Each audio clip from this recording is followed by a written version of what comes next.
My stepson accused me of abuse to get me out of the house. The lie detector test I demanded revealed who the real liar was. Living in a blended family was never supposed to be this complicated, but here I was, staring at the worst accusation imaginable plastered across my phone screen. My wife had just sent me a text that made my blood run cold, and I knew my entire world was about to crumble around me like a house of cards in a hurricane. The message was simple but devastating. Her 16-year-old son had told her I had been physically abusive toward him for months.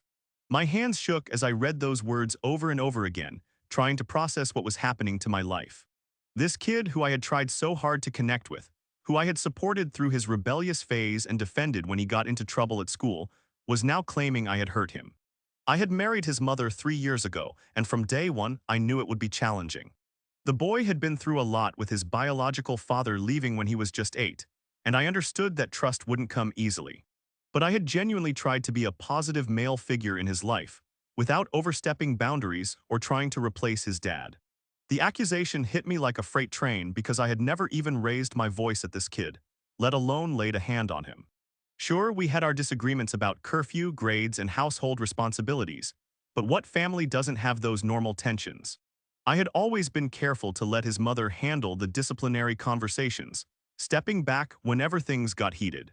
My wife's text continued, explaining that she was taking him to the police station and that I needed to find somewhere else to stay while they investigated. The casual way she delivered this information felt like a knife twisting in my chest. No phone call, no face-to-face conversation, just a text message that essentially ended our marriage and destroyed my reputation in one fell swoop. I sat in my car outside my office building, reading that message repeatedly, trying to understand how we had gotten to this point. Just that morning, we had shared coffee and discussed weekend plans like any normal couple. There had been no signs, no warnings, no indication that our family was about to implode. The drive home felt like the longest journey of my life, even though it was only 15 minutes through suburban streets I had traveled thousands of times before. Every traffic light seemed to last forever, giving me more time to think about what I was walking into and how I was going to handle this nightmare. When I pulled into our driveway, I noticed my wife's car was gone, confirming that she had already taken him to make his statement.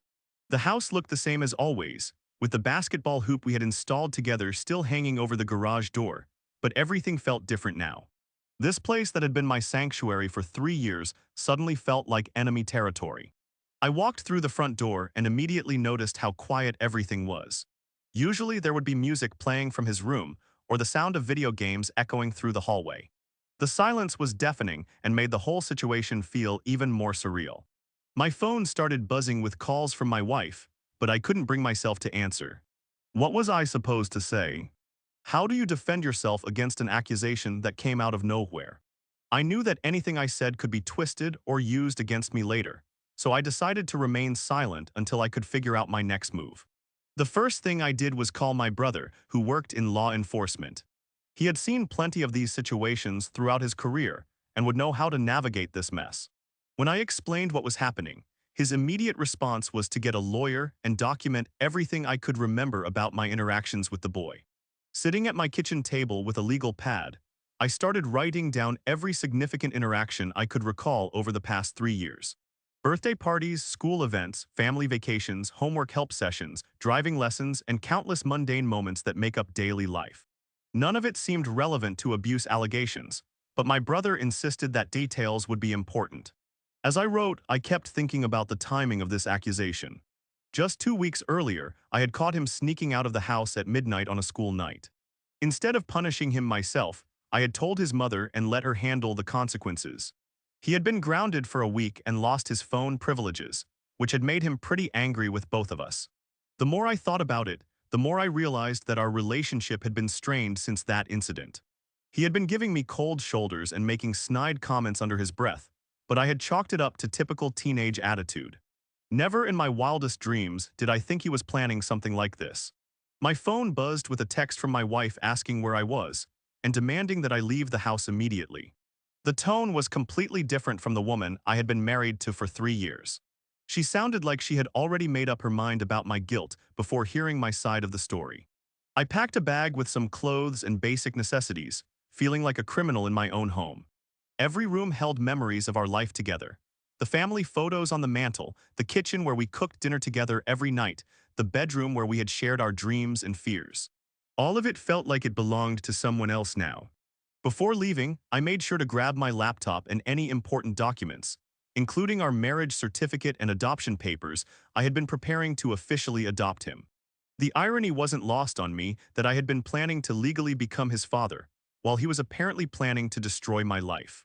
I checked into a hotel across town, choosing one that was far enough away to avoid any awkward encounters, but close enough that I could get to work and handle whatever legal proceedings were about to begin. The room was generic and sterile, nothing like the warm home I had just been forced to abandon. That first night was the longest of my life. I lay in the unfamiliar bed, staring at the ceiling and replaying every interaction I had ever had with this kid. Had I misread signals? Had I done something that could be interpreted as inappropriate? The questions swirled in my mind like a tornado, destroying any chance of sleep. The next morning, I met with the lawyer my brother had recommended. She was a no-nonsense woman who specialized in family law and had dealt with similar cases before. Her first question was whether I had ever touched the boy in any way that could be construed as inappropriate or aggressive. I told her the truth. The only physical contact I had ever had with him was high fives after good grades, helping him up when he fell off his bike, and maybe a pat on the back during his baseball games. Nothing that any reasonable person would consider abusive or inappropriate. She explained that these cases were extremely difficult because they often came down to one person's word against another's. Without physical evidence or witnesses, the investigation would focus on credibility and any potential motives for making false accusations. That's when I mentioned the grounding incident and how his behavior had changed afterward. She took detailed notes and suggested that we start building a timeline of events leading up to the accusation. It was becoming clear that this wasn't just about my word against his. There might be a bigger picture that we needed to uncover. The police called me that afternoon to schedule an interview. My lawyer advised me to be completely honest, but to stick to the facts and avoid speculating about motivations. She would be present during the questioning to ensure my rights were protected. Walking into the police station felt like stepping into a different world. Everyone I passed seemed to look at me with suspicion, as if they already knew why I was there. The detective assigned to my case was professional but clearly skeptical, which I suppose was part of his job. The interview lasted 3 hours and covered everything from my relationship with his mother to my interactions with him to my whereabouts, during the times he claimed the abuse occurred. I answered every question honestly, even when it felt like they were trying to trip me up or catch me in inconsistencies. When they asked about my relationship with his mother, I explained that we had met through mutual friends and had dated for 2 years before getting married. I talked about how supportive she had been during my career transition and how much I had enjoyed becoming part of her family. The detective seemed particularly interested in the disciplinary structure of our household. I explained that his mother handled most of the parenting decisions, especially anything involving consequences or punishment. My role was more supportive, helping with homework and driving him to activities. They asked about the grounding incident in detail, wanting to know exactly what had happened and how both the boy and I had reacted. I described finding the unlocked front door, checking his room, and discovering he wasn't there. When he came home around 2 in the morning, I had been waiting in the living room with his mother. The conversation that night had been tense but not explosive. His mother had done most of the talking while I sat there trying to understand why he would take such a risk. He had been defensive and argumentative, but that seemed normal for a teenager who had been caught breaking rules. After the interview, my lawyer and I discussed the next steps. She recommended that I request a polygraph test to demonstrate my innocence. While lie detector results aren't admissible in court, they could influence the investigation and potentially convince my wife that I was telling the truth. I agreed immediately, knowing that I had nothing to hide. The thought of being connected to a machine that could detect deception didn't scare me because I was completely innocent. If anything, I was eager to prove my honesty and start rebuilding my life. The polygraph was scheduled for the following week, giving me time to prepare mentally and emotionally. My lawyer explained the process and what types of questions I should expect. She warned me that the results might not change anything legally, but they could be powerful in terms of public perception. During those days of waiting, I found myself analyzing every aspect of my relationship with this kid. Had I been too friendly? Too distant? Had I misunderstood his personality or missed signs that he was struggling? The self-doubt was eating me alive, even though I knew I had done nothing wrong. My wife hadn't contacted me since that first day, and I was starting to realize that our marriage might not survive this ordeal regardless of how the investigation turned out. The fact that she had believed his accusations so readily and acted so quickly suggested that there were deeper issues in our relationship that I hadn't recognized. I spent hours walking around the city, trying to clear my head and process what was happening. The familiar streets and buildings seemed different now, as if I was seeing them through the eyes of someone whose life had been completely upended. Everything felt temporary and uncertain. The polygraph appointment arrived faster than I expected. I showed up at the testing facility feeling nervous but determined. The examiner was a former police officer who had been conducting these tests for over 20 years. He explained the process and assured me that his only goal was to determine the truth. The questions started simple: my name, age, and address. Then they moved to more relevant topics. Had I ever physically abused my stepson? Had I ever threatened him? Had I ever touched him inappropriately? To each question, I answered honestly and felt confident that the machine would confirm my truthfulness. The most difficult part was staying calm while being asked about such serious allegations. Even though I knew I was innocent, having to verbally deny abusing a child felt surreal and disturbing. I focused on breathing steadily and maintaining my composure throughout the entire process. After the test, the examiner told me that the results would be available in a few days. He couldn't give me any hints about how I had performed, but his demeanor seemed more relaxed than it had been at the beginning of the session. Those 3 days of waiting felt like 3 weeks. Every time my phone rang, I expected it to be my lawyer with news about the polygraph results. I tried to stay busy with work and routine activities, but my mind kept drifting back to the test and what it might reveal. When the call finally came, my lawyer's voice sounded different than usual. She told me that the results showed I was being truthful in my denials of abuse, but then she paused in a way that made me think there was more to the story.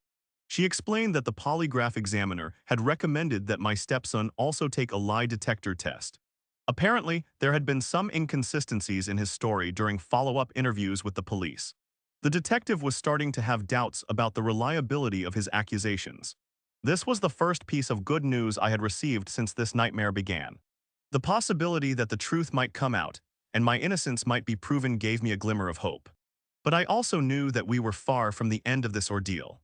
My wife finally called me that evening, and our conversation was awkward and strained. She seemed less certain than she had been initially, mentioning that the police had asked her son to take a polygraph test. I could hear doubt creeping into her voice for the first time. I told her about my test results and urged her to encourage him to take the polygraph if he had nothing to hide. She said she would talk to him about it, but I could tell she was struggling with the possibility that she might have been wrong about everything. The next few days brought a series of surprising developments.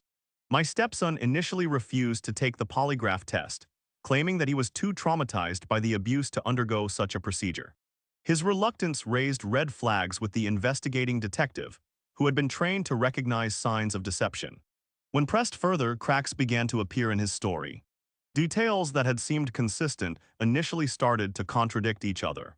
Dates didn't align with my work schedule, and some of the alleged incidents supposedly occurred when I was out of town on business trips.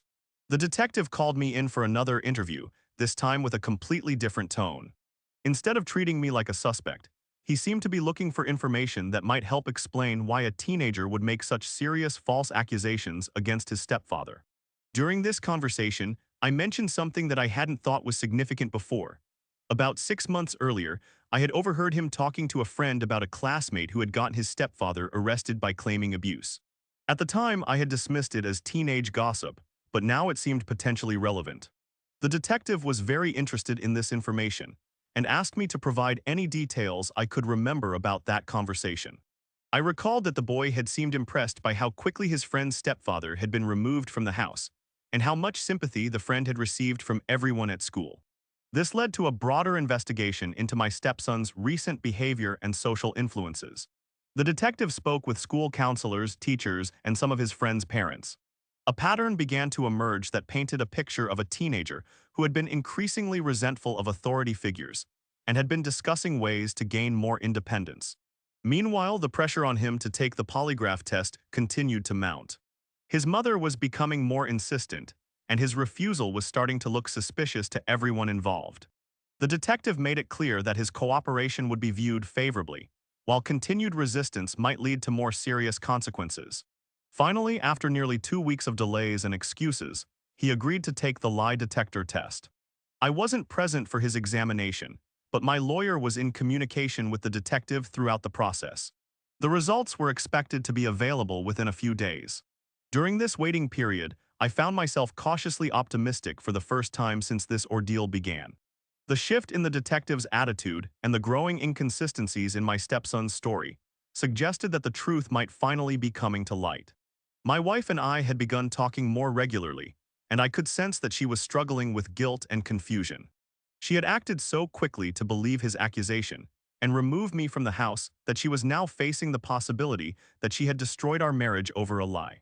The polygraph results came back on a Friday afternoon, and they were exactly what I had hoped for but also what I had feared. The test indicated that my stepson was being deceptive when he claimed that I had abused him. The examiner noted several significant spikes in his responses that suggested he was fabricating the accusations. Confronted with these results, my stepson's story began to fall apart completely. Under gentle questioning from the detective, he eventually admitted that he had made up the entire story because he wanted me out of the house. He had been angry about the grounding and had convinced himself that his life would be better without me around. The confession was both a relief and a devastating blow. I was vindicated, but the damage to my family had already been done. My wife was horrified to learn that her son had been lying, and I was left to grapple with the reality that someone I had tried to love and support had been willing to destroy my life over a teenage grudge. The detective explained that while my stepson wouldn't face criminal charges due to his age, there would be consequences for filing a false police report. The family court system would also be involved to address the underlying issues that had led to this situation. My wife called me immediately after speaking with the detective, and she was crying harder than I had ever heard her cry. She apologized repeatedly and begged me to come home so we could work through this together. But I wasn't sure if our relationship could survive what had happened. The trust that had been broken wasn't just between me and my stepson, it was also between me and my wife. The fact that she had believed his accusations so readily and acted so quickly to remove me from our home had revealed something about our marriage that I wasn't sure could be repaired. I agreed to come home, but I made it clear that we would need to have some serious conversations about how to move forward. My stepson would need to face the consequences of his actions, and my wife and I would need to rebuild the trust that had been shattered. The reunion at home was awkward and emotionally charged. My stepson couldn't look me in the eye, and my wife seemed to be walking on eggshells around me. The easy familiarity that had characterized our family dynamic was gone, replaced by tension and uncertainty. Over the following weeks, we began the difficult process of addressing what had happened. My stepson was required to attend counseling sessions to work through his anger and learn healthier ways to handle conflict. My wife and I started couples counseling to deal with the trust issues that had been exposed. The counseling revealed that there had been underlying problems in our family that none of us had fully recognized. My stepson had been feeling displaced and resentful about sharing his mother's attention, while my wife had been caught between trying to support both of us without addressing the growing tension. I learned that my stepson had been testing boundaries and pushing limits in ways that I hadn't recognized. His false accusation was the culmination of months of smaller acts of rebellion and defiance that had been building toward this explosive moment. The community's reaction to the revelation was mixed. Some people were supportive and sympathetic, understanding that I had been the victim of a serious false accusation. Others seemed to maintain their suspicions, as if the fact that charges were dropped didn't completely clear my name. This experience taught me that accusations of abuse carry a stigma that can persist even after innocence is proven. Some neighbors and acquaintances continued to treat me differently, and I realized that my reputation in the community might never fully recover from this ordeal. The legal proceedings took several more months to resolve completely. My stepson was required to perform community service and continue counseling, while the family court system monitored our progress through regular check-ins and evaluations. During this time, I had to make some difficult decisions about my future. The trauma of being falsely accused had left me with anxiety and trust issues that affected every aspect of my life. I found myself second-guessing every interaction with young people and becoming overly cautious in situations that had never bothered me before. My relationship with my stepson slowly began to improve, but it would never be the same as it had been before. The counseling helped him understand the severity of what he had done and the impact it had on everyone in our family. He eventually offered a genuine apology, but forgiveness was a process that took time. My wife and I worked hard to rebuild our marriage, but the foundation had been cracked in ways that couldn't be completely repaired. We learned to communicate better and to address problems before they escalated, but there was always an underlying awareness of how quickly our life could fall apart. The experience changed my perspective on family dynamics and the importance of open communication. I realized that I had been too passive in my role as a stepfather, allowing problems to fester instead of addressing them directly. In trying to avoid conflict, I had actually created the conditions that led to this crisis. Looking back, I can see warning signs that I missed or dismissed. My stepson's increasing defiance, his fascination with stories about other kids getting adults in trouble, and his growing resentment about household rules were all indicators that something was building toward a confrontation. The polygraph test that revealed the truth also taught me about the importance of objective evidence in situations like this. Without that technological verification of my honesty, I might have remained under suspicion indefinitely, with the accusation hanging over my head like a dark cloud. The legal system's handling of the case showed me both its strengths and weaknesses. While the investigation was thorough and ultimately reached the correct conclusion, the process was slow and traumatic for everyone involved. The presumption of guilt that seemed to accompany such accusations made it difficult to maintain hope during the darkest moments. My stepson's motivation for making the false accusation was complex and went beyond simple anger about being grounded. The counseling revealed that he had been struggling with feelings of abandonment and fear that I would eventually leave like his biological father had. In his teenage logic, forcing me out of the house was a way of controlling a situation that he felt was out of his control. This insight helped me understand his actions without excusing them. The damage he had done to our family was real and lasting, but it came from a place of pain and fear rather than pure malice. Understanding this helped me begin the process of forgiveness, though it didn't make the consequences any less severe. The financial cost of defending myself was significant, between legal fees, the polygraph test, and the time off work for interviews and court appearances. Even though I was ultimately vindicated, the economic impact of the false accusation was substantial and long-lasting. The emotional cost was even higher. The stress of being under investigation, the loss of trust in my family, and the damage to my reputation in the community all took a toll on my mental health. I had to seek my own counseling to deal with the trauma of being falsely accused. The experience also affected my professional life in ways I hadn't anticipated. While my employer was supportive throughout the investigation, the stress and distraction made it difficult to focus on my work. Some colleagues treated me differently, and I had to work harder to prove my competence and reliability. The resolution of the case brought relief, but it also brought new challenges. Rebuilding trust with my wife and stepson required constant effort and patience. Every family interaction had to be approached with sensitivity and awareness of the damage that had been done. My stepson's friends and their families also had to adjust to the revelation that he had lied about such a serious matter.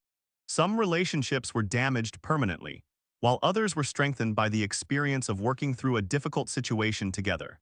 The school system played a role in the aftermath, providing support for my stepson while also educating other students about the seriousness of false accusations. The incident became a learning opportunity for the entire community about the importance of honesty and the consequences of making false claims. My wife's relationship with her son was also deeply affected by his actions. She had to grapple with the fact that her child had been capable of such deception and had been willing to destroy her marriage to get what he wanted. The guilt and betrayal she felt were almost as difficult to process as what I had experienced. The extended family's reaction was another source of stress and complication. Some relatives immediately believed the accusation and distanced themselves from me, while others were supportive throughout the ordeal. The revelation of the truth didn't automatically repair all of these relationships. The experience taught me about the power of social media and community gossip in situations like this. Even though the accusations were eventually proven false, the initial story had spread quickly through our social networks, and correcting the record was much more difficult than spreading the original misinformation. I learned to be more careful about sharing personal information and to be more aware of how quickly rumors can spread and damage reputations. The digital age has made it easier for false accusations to reach a wide audience and harder to completely clear one's name. The criminal justice system's response to the false accusation was appropriate but limited. While my stepson faced consequences for his actions, the damage to my reputation and the trauma I experienced couldn't be fully addressed through legal remedies. The polygraph test that revealed the truth was a turning point in the case, but it also highlighted the importance of having objective measures of truthfulness in situations where it's one person's word against another's.